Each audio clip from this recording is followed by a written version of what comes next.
Okay. Aslan Bucukoglu, thank you and welcome to Talk Badminton. Thanks for having me, Martin. Good to see you. Yeah, good to see you too. Good friend, obviously. I've known you for quite a long time. I don't know how long it's been. I can't remember. East Lothian, 10 years maybe. When did you? Is it as long as when that? did you come along to East Lothian? I can't remember. Maybe it was 10 years. I don't know. Before that, must be before that. Is that? I don't know. I was in Edinburgh. What happened was I had stopped playing. I was in the Borders for a long time. And I stopped playing badminton, and I just the standard in the Borders just every time I went, I thought, oh, this is just awful. I came away from a night of badminton thinking, this is just terrible. And if I'd had one good game in a night, I was happy, you know. So I thought, I just stopped. And I stopped for a few years actually, and then one day on a Tuesday, I remember thinking, I really fancy a game of badminton. I'm going to Edinburgh. I could get a game in Edinburgh. I wonder if I can get. And I'd heard of North Morningside, and it was the holidays, and I couldn't get to North Morningside. And I remember coming to East Lothian because I went to Badminton Scotland. They said on a Tuesday night in Edinburgh, East Lothian runs at Queen Margaret University. Go along with it. And I think I contacted Fiona, who said, "Yeah, just come along," as she does. And I came along, and that was it. That was the first time. But I hadn't played properly for a long time. Yeah, I always thought it was Peter brought you along the first night to East Lothian, no? Who? Peter Hardy. Not at all. I was before him.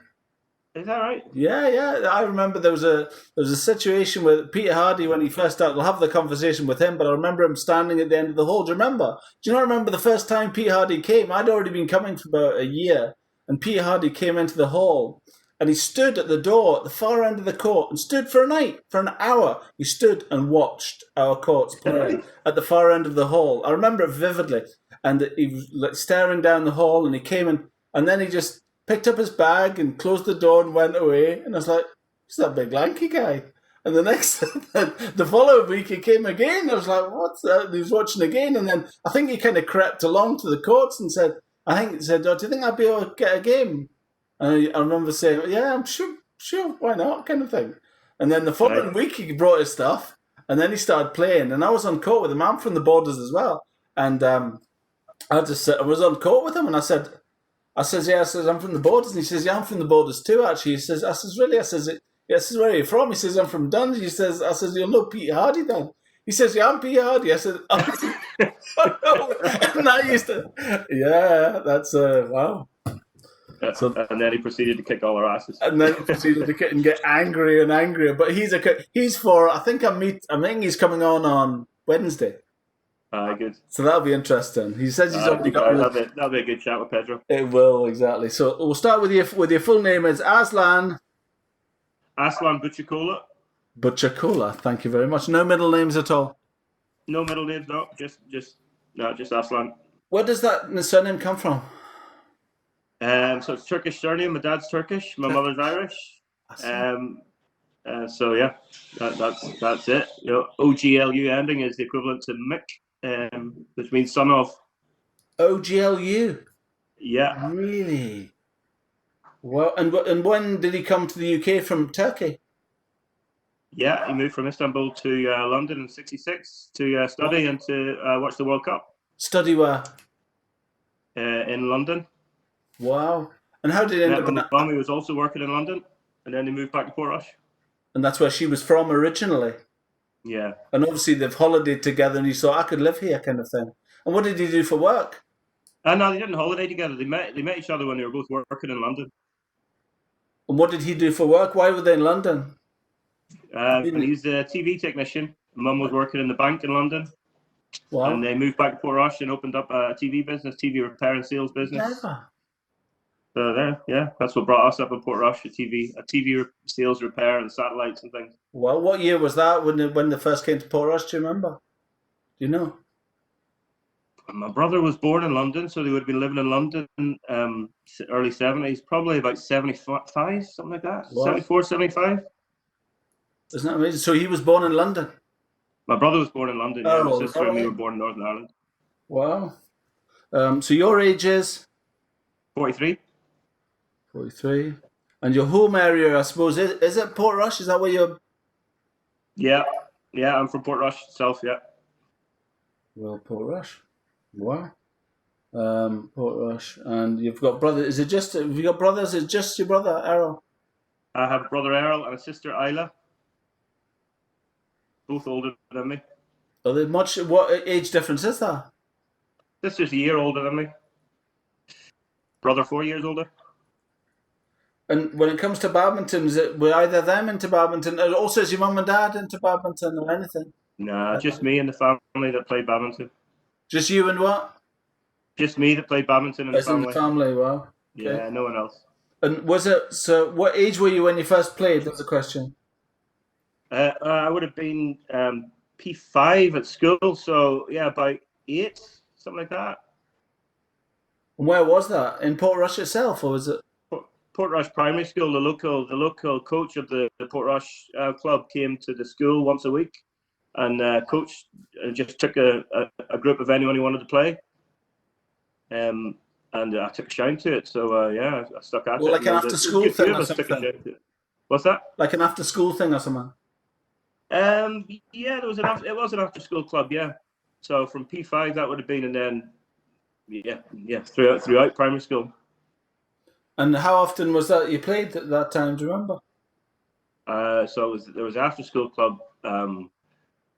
Yeah, back then it was probably just after-school club. Yeah, but then. As you progressed, you would then move down to the club in the town where he was the coach, where he ran. And you play there maybe twice a week, Wednesday nights and Saturday afternoons. What age were you then when you started that? Was that teenage 13s or something? Probably, yeah. When I went to high school, yeah, probably about 11, 12 or so. You start going to that club regularly and playing with the older people. He was obviously a good coach, right? He was obviously a good. He was a great guy. Yeah, he's a really good guy. What was his name? Hang on, Charlie. Sorry, Charlie. Sorry. What was his name? Cyril Davison was his name. Cyril Davison, well. Mm-hmm. Cyril Davison, yeah. So he did a lot for badminton in the town. A lot of the people my age would have known him and played at that local club. So he was great for coaching us and giving us the foundations. And then even at the club he ran, he encouraged the older ones at the club to, he didn't. You were never made to sit out when there was a good match on. He encouraged the older ones to play with the younger ones. No matter what the score was going to be. Yeah. Oh yeah, it didn't matter. He just wanted you to get the experience of playing with the older guys. So he was a great start in the game for me. Well, it's amazing, isn't it? How you and was it a common thing? Was there a lot of peers, a lot of people your age going? When he started, it was a lot of people going to those clubs on the Wednesday and Saturday. Yeah, there was a fair few. I would say it was a one court church hall, and you would on a Wednesday night you could easily have 20 people there. Wow. Yeah, you could easily have a lot of mixed ladies and gents and kids all looking to get their games. How brilliant is that? Is that in Portrush town? Is that in Portrush? Was it a church hall in Portrush itself? Was it? Church hall in Portrush. You probably walked past the hall yourself. What's it called? The church hall is called Holy Trinity. Holy Trinity Parish Church Hall on Victoria Street in Portrush. So it's not far from that accommodation that you guys tend to stay in. Is it still used for badminton, or is it a sports hall or something now, I suppose? No, I don't know if it's still. I don't know if that club's still going. It's still a hall. It's still there. It's still a church hall. But I don't know if anyone plays. Do you ever still play when you go there? When you go home, I know you go home for holidays and stuff. Do you ever play when you go? Nah, I don't tend to play now unless it's a pre-planned excursion. So like our last one. Yeah, that was just like because I still know a couple of the guys obviously that I started playing with back then. You met a couple of them when we played on that first trip to Portrush. Yeah. And so I got in touch with them to put on a team because they all still play. Yeah. And got them to put a team on to play against us. Unfortunately, we didn't turn up at in our finest condition. We didn't. I think we won though, did we? I don't know. I think we did we? I don't know. No, what I remember is a guy. What I remember is a guy killing in half like he was going to have a heart attack. Stepped off the court. I can't remember who it was, but he was literally blue in the lips. Walked off the court. Oh God, what have we done here? Kind of thing. Do you remember that? Yeah, we weren't in great We condition for weren't in that great condition for after the night sure. before. The Yeah, less said about that, the better. it is probably right. So, why and where did you start playing? Yeah, so that's covered that. Cyril Davidson's obviously instrumental.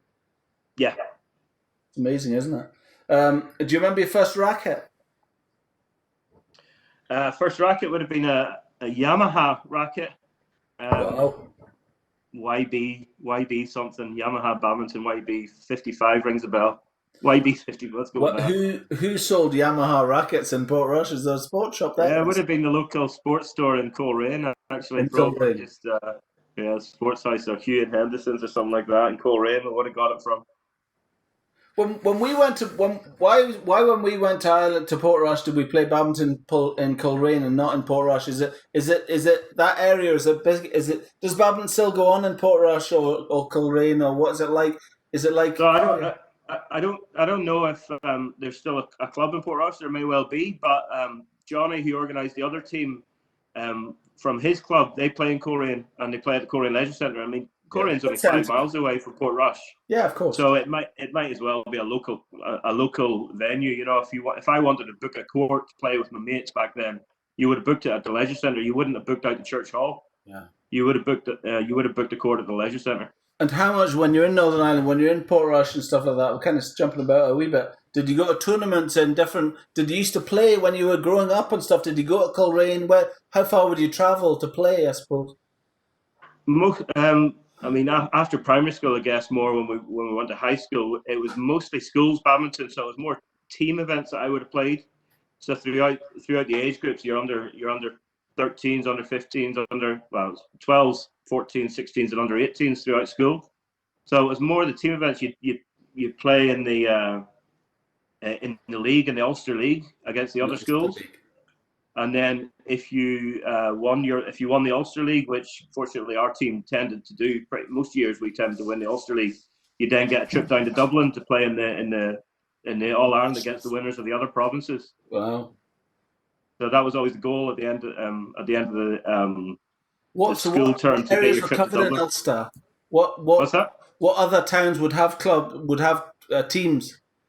What teams would be in that Ulster? Mm-hmm. Oh, there'd be about 4 teams in Belfast, Ballymena, Bangor. Yeah, there would have been about 7 or 8 competitive schools in Ulster that you were going up against throughout the course of the year. Up to a maximum age of 16 or 17, I suppose, is it? Up to 18. Up to 18, yeah. So, what age were you when you started doing that? What's that? What age were you when you started doing that?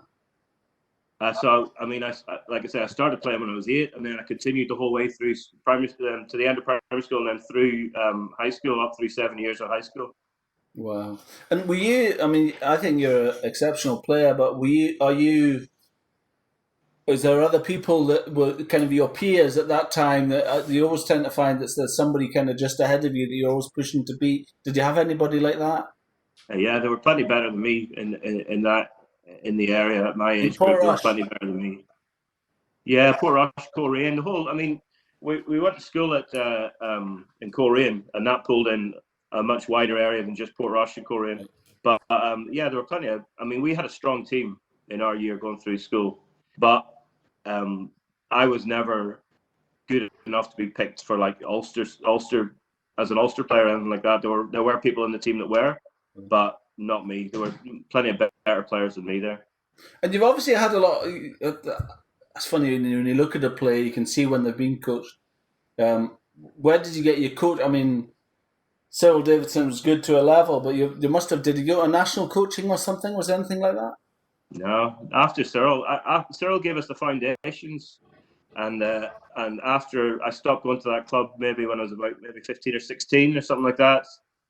And then just played at school.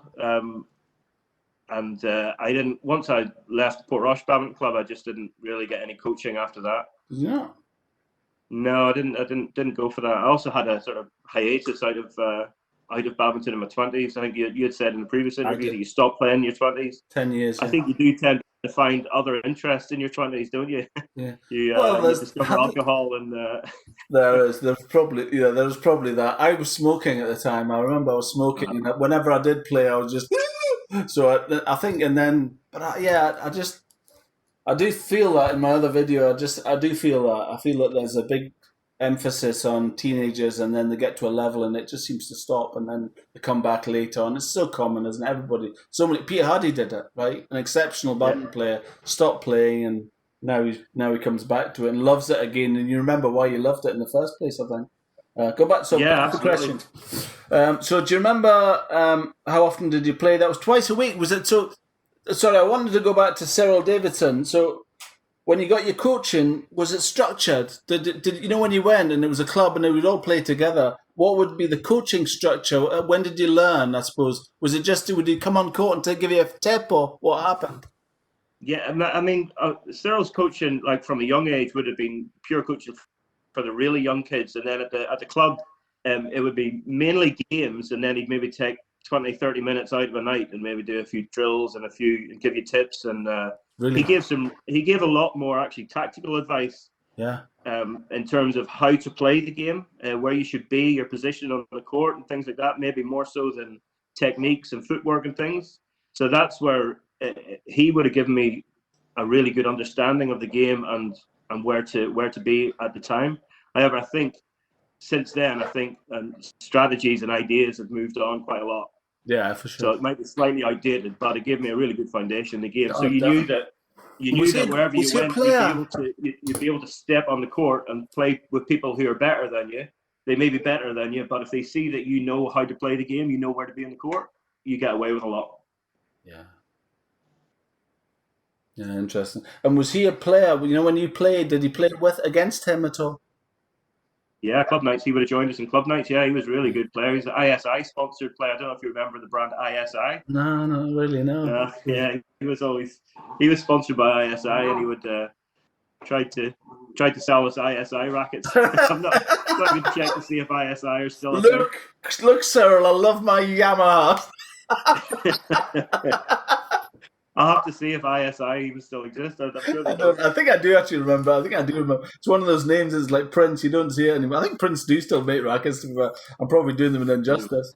What kind of shuttles did you play with when you? Obviously, younger is probably plastic. But when did you come to feathers? I suppose. Do you know what? So most of my badminton was the Portrush club at a young age, which was all plastic shuttles, all the Onyx Mavis shuttles. And through school, all the school competitions were also plastic until you got to Dublin. I think when you got to Dublin, you got to hit with feathers. Yeah. But in general, from the age of 8 up to 18, I played with plastic shuttles. Mavis 300. That's what I had. That's what I remember. Yeah, that's what and the truth would last for weeks. yeah. Absolutely. And I remember going to coaching in Newcastle so I went to league, we played in leagues in Berwick and stuff like that, and the club nights was all plastic. And it's a different thing. It's a different thing, isn't it? A whole different feel to it, and speed and everything. Yeah, spoiled. We're spoiled now for sure, I think. Were you coached? You've answered that question. Do you remember your first ever tournament? Tournament and trophy. Do you remember that? Yeah, again, it was all. I mean, there were Ulster tournaments like for the really good players that would have gone into those. I wasn't entering those sort of singles events that were sort of Ulster wide. I was a team player. I was a school team player and a club player. And what was your? The next question is actually what is your best pursuit? Is it singles, doubles, or mix? What do you always prefer? Do you think? Oh no, what did you prefer? I should say. Probably as a youngster, probably the singles aspect. I probably enjoyed that more when I was a bit fitter as a youngster. But you know, when I rejoined badminton, when I moved back to Edinburgh, actually, I rediscovered badminton, and all the clubs are all doubles. Then it was since I was 30, it's been doubles. So, but in more recent years, I'm enjoying the mixed a lot more as well. Yeah, going back to that singles, when you were growing up. Is there any particular person that you strive to beat when you played singles? You know, when you go to, I remember going to a club and there was nobody there, and there was 5 or so whatever, and there was just one person I always fought to try and beat. Is there do you have any names like that you thought, I wish I could? God, I just can't beat that guy. There was the one guy from Portrush in particular who played at Cyril's club, and also went to school with him. A good friend, actually. I've not seen him in a while, but he was a good friend growing up. Andrew Hart. What's his name? Andrew Hart. There's a H-E-A-R-T as it sounds, or H-A-R-T, yeah, okay. Harte. All right, okay, yeah. So he was really good. I mean, he was top notch at badminton. And from memory, I think I only ever beat him once, and it was in the final of the P7 competition. So the only time I ever beat him was to win the primary It was in P7. the only to win the primary school championships was the only time I beat him. Is he your age? Yeah. Is he? Well, that's brilliant. Great golfer as well. That answers the question. Who's your main competition growing up? That was probably him. Okay, so moving to the current times. 20 minutes to him. We've got 15 minutes to go. What clubs do you play in now, and how often do you? I know the answer, but you can tell us anyway. What clubs do you play in now? Right now it's obviously not COVID. North Morningside and Nomads would be the two clubs I'd be going to now. Yeah. If I get a chance on a Sunday, I'll always love popping down to Crags to see Joey and Si down there. It's a really good group down there on a Sunday. Yeah. So Tuesday and Thursdays are locked in terms of the family sort of timetable. And then if I can get Sunday, then that's a bonus down at Crags. What cost? I was going to ask you something, and I lost my trail of thought. Sorry. So what do you think about the idea of? I mean, I think I was talking about kind of clubs opening up and making them more kind of inclusive, where people, like I'm quite keen. I obviously play North Morningside and Nomads, and I've got my own summer club, and I'm quite keen on people just being able to say, I can get away on a Tuesday, I can go to North Morningside, I can go somewhere else on a Thursday, and the days of kind of being a member and only being in one club are I think they're kind of dying off a little bit. I think people like to have that. What do you think of that? Do you think it's good to have a home club? What do you think of that? It's certainly good to have it's good to have a club that you're dedicated to in terms of for a team. I think it's probably quite good to maybe stick with a club. Yeah. But just because you play for one club, it doesn't necessarily mean you couldn't then go to. If you play for North Morningside, it doesn't mean you shouldn't go and play at Nomads on a Nomads night. But certainly when I rejoined badminton when I moved to Edinburgh, I joined Tartan and was the first club I started playing back at when I rediscovered badminton.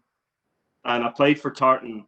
And even back then, 2006, I was quite amazed that there were people playing at other clubs. When I went, I thought, oh, this is your club. Okay, I'm a Tartan player. Why would I play at any other club? But sure enough, back then, there were people sort of dotting around different clubs just because they want to play the game. And I think, it's a very common practice now. And I suppose it's what you and I did. I mean, I came to Tuesday night and he said, what are you doing on Thursday? And I ended up in Haddington with Mike Mitchell. That's right, It's great. I think it's the best club for that. One of the best towns for that. I mean, I don't know. Maybe this happens in other places, but Edinburgh seems to be quite inclusive for the most part. Because it's quite a tight badminton community. Loads of people know each other. So you just go along for a hit on another night, I think. Yeah, that's good. What's your favourite racket now? What do you play with? Like Colin Campbell, I swear by the Nanoray 750. Really? Yeah. So I was delighted to hear Colin play for that as well. And he mentioned that they're quite hard to get. I don't think they sell them anymore. And when I saw that they weren't being sold anymore, I bought 5 of them. Wow. I just love it. Colin, if you need another one, Colin, if you need another one, Aslan's got 4. I have 5. And maybe another 2 with slight cracks in them as well. It's just in case you need them. Even the kids are using the old ones. The old ones that have cracks in them, I've given to the kids to use, so they're using them. Wow. How many kids have you got? Is it 3 kids you've got? What age are they? 3 kids, yeah. What age are they? I got Beth, who's 6, Charlie, who's 10, and Finn, who is 12. Wow. And how do they like badminton? Finn and Charlie enjoy it a lot. Beth's really keen to get started, so I'll get her started in the next year or 2 properly. But Finn's absolutely loving it. That's actually been a bit of a benefit of lockdown, where clubs haven't been going on, and I've just been taking them off to booking a court. Really? And 3 of us just playing, and we've played loads since the sports hall's open. Hey? And Craig Lockett say? Is that any of the Edinburgh leisure courts, when they were open, we would just book them. You could get it. It's only £7 to get a court for an hour with the kids. It's nothing. It's really good. That's brilliant. So you can't believe that he's 12 now. Wow. Aye. And is he getting coaching aside from you? But Douglas was coaching him for a while. Oh, really? Yeah, and Charlie would have been. Charlie was going along as well to Douglas down at the WEC. Where's that? Sorry, the WEC. Where is that? The Western Hills Education Centre. Douglas coaches there on a Tuesday night. Wow. So yeah, they were going along to Douglas, and occasionally I had to help out with the coaching, and once a month the coaching with the junior team with Douglas and Matt Wilson. Oh, is that right? Yeah. I knew he was doing coaching. I wasn't sure if it was Douglas. I wasn't sure where it was. Wow. Well, that's brilliant. He's 12. That's good. So he's getting to the age now where you were. You know, when you you think about it. I mean, he would have started playing with Douglas when he was about 8, the same sort of age I started. Yeah. So the fact that he's loving it is fantastic, and he plays it up at school. They started playing it at school now, and he's absolutely loving it because he can play. He has a head start over the other kids in his class, so he's up there, you know, able to compete with the other people in his class. And is he about where is there people going every week? Does he make friends there? Does he have that? Do you think that kind of that? You know, you've got who's it you mentioned? Andrew Hart and that kind of thing that you're always trying to beat. Has he got somebody like that, do you think, already? Would you know even? I don't know. I don't know if he's got a rival of sorts. You need to get on that. It's very good. I'll ask him. He needs to. If he doesn't have one, he needs to find one. That's for sure. He needs to find a rival. Yeah. But there is a guy that was in his primary school that he's always ends up in the finals with at the school. So maybe him. Yeah, maybe little Tom would be his rival. That's awesome. So tension on racket stringing. What kind of string do you like, and what tension? 20. I'd just go 25 pounds. I don't string particularly high tension. And yeah, just standard BG 65 to be honest. 65. Yeah. I don't really play around too much with that. Nah. How do you manage family life in Bobington? I suppose you also got a big family. How do you the wife Maurice, is it? She obviously does. That's right. Yeah. She does certain things she does on certain nights, and you've got to go and do. So you kind of do you have a calendar in the kitchen that says I'm playing badminton on a Tuesday, and she says I've got yoga on a Thursday, or what happens? Exactly that. We have our nights locked in. She has yoga twice a week. I have badminton twice a week, and then if I manage to squeeze in a round on a Sunday, round of golf on a Sunday morning, then that's a bonus for me. Sometimes even manage a round of golf on a Sunday morning and a game of badminton Sunday afternoon. I know, but the criteria is you've got to be back from golf by 10 in the morning. So you've got to tee off at 6, basically, frankly, in the dark. Exactly, yeah. You get up the crack of dawn, you're back. Yeah, oh God, I've been there. What's your favourite event now, and do you have a favourite partner or competitor? Yeah, what's your favourite event? Doubles, singles. I do like to play in. No, I'm more talking about again the event as in a doubles or singles or mixed. Probably men's doubles now would be my favourite, but in recent years I've started really enjoying the sort of differences associated with mixed. Yeah. Yeah, it's a different game. It's a game that I don't know too much about. I'm enjoying learning the different. Why is that? Is there not very many ladies in Portrush? Is that why you do not play a lot of mixed then? Because of that, what? Well, I went to an all-boys school. Oh, really? So yeah. See. And the club, there were mixed. The clubs did have mixed leagues, but I tend to play in the gents leagues for the club. And then school was all boys events. Did you hear the conversation with Bob about the girls' school in Glasgow? What was that? They mixed up. Their boys' school played mixed with the girls' school. Was that right? Yeah. Have a listen to that interview. It's quite interesting. Yeah, I was at an all boys school, and we used to play with the old girls' school. So how does that work? Yeah. So there must have been a lot of interesting conversations on that. And do you have as far as a men's doubles partner? Who's your partner now? Do you like to have a men's doubles partner that you play with all the time, and do you have best success? Well, yeah. I mean, if I was entering in an EBA tournament, for example, I'd probably look to Roddy, to play Roddy Scotland. Yeah. He would probably, and if we're playing a match like for East Lothian, Roddy and me would have played together an awful lot in matches. and we would have entered tournaments, evening tournaments and stuff like that. So yeah, probably Roddy would be the guy that I would play with. He's another guy you should get on for a chat. I will do. I don't know. He's quite private, Roddy. Maybe. And what about mixed partner? Well, I've been playing with Laura O'Keefe quite a lot lately. Not lately, pre-COVID. Yeah. Pre-COVID lockdown, we played that Masters tournament through in Glasgow where I met your brother. Yes. And we had Laura and Amanda in that team, and Willie Hislop and Matt Kirschenbaum. And oh man, there were some amazing games in that tournament, the Glasgow Masters. It was a level I've never experienced. It didn't feel out of my depth, but we didn't win a single match. Willie and I won a couple of men's games, but the team didn't win a single match. But we loved it. Absolutely superb experience. You should play it when you. What's that? Was that the Coburn Centre? Yeah. Is that the first time you've been there? I've never been there. Yeah, first time. Yeah. Impressive. It's really nice, really good feeling. When you walk in the door to it, it feels like a badminton hall. Like really. You know the way you walk into that big Meadowbank hall and it's just like a cavernous sort of big orange space. Yeah. Whereas it feels like a proper hall. Yeah, it's a lovely hall. Bob was talking a lot about it. Actually, it's quite a good facility and comparatively priced. It's not expensive. I don't think it's pretty good. Is that right? A friend of mine is in Steve Porter owns a Tyneside Badminton Centre in Newcastle, and that's a similar thing. He bought.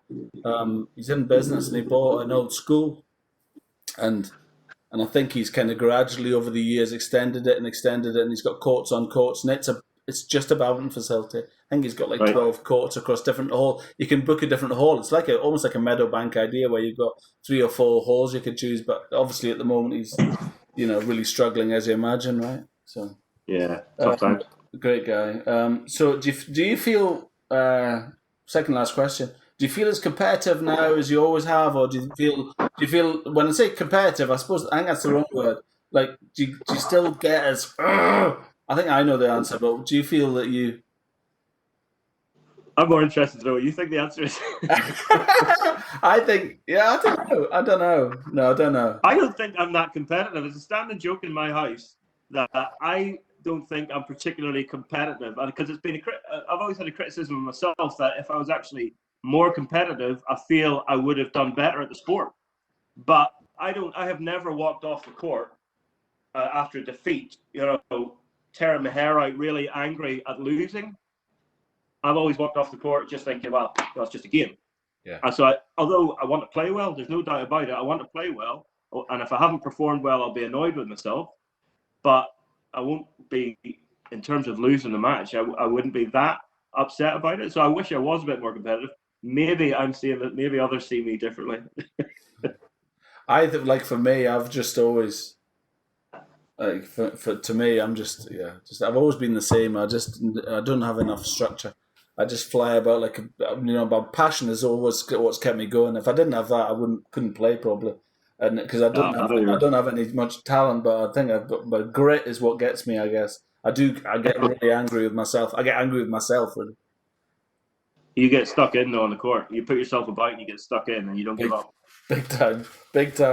Okay, great. So very last question. What is it you think about, having kids and all the rest of it? What is it you think about badminton that is different from others? Why did you choose badminton? Why have you stayed with badminton, do you think? Or why did you come back to it as well?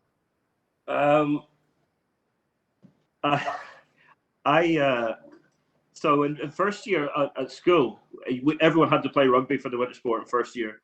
And I hated the rain and wind and playing rugby in the rain and wind.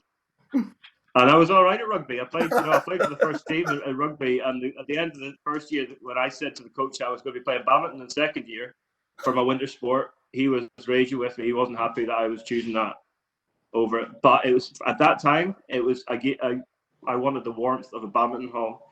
And do you know what? Even to this day, do you know what? Even to this day, if it's the middle of winter and it's battering down with rain and it's a badminton night, I'm driving in my car to the badminton hall thinking, do you know what? If I was going to play football, it would probably be called off. Whereas I know that I've got my badminton and I get to my hall. It doesn't matter what the weather is. I've got that. So I never, it never gets cancelled due to rain, so I know it's nailed on. But that aside, I just love I don't know. There's just something about hitting a crisp smash or a nice tight drop shot or something. Just something nice about the game. About I think Douglas described it as quite artistic, and I would totally agree with that. It really, really is. It can be that way. It can be full of force, but it can be lots of other things. So, and you see people playing badminton that you would never think are athletic in any way, and they can be just phenomenal. You talk players. about me here. No. Thinking about even if you look at people, you look at the Chinese players and think, and they've got ripped and all that stuff, but they're probably not that strong, right? They're very, very thin, but just shows you that their timing and their flexibility and agility is what gets me about their game. It's not, you don't have to be big. You see kids that have got weight, you see kids that have got too thin, you get kids that have got too fat and they can play badminton. And I've seen some exceptional big players and thinking, it's you're right. It's and you can get run around when you never think it's going to happen. You think, how's this happening? And it's it's a lovely sport.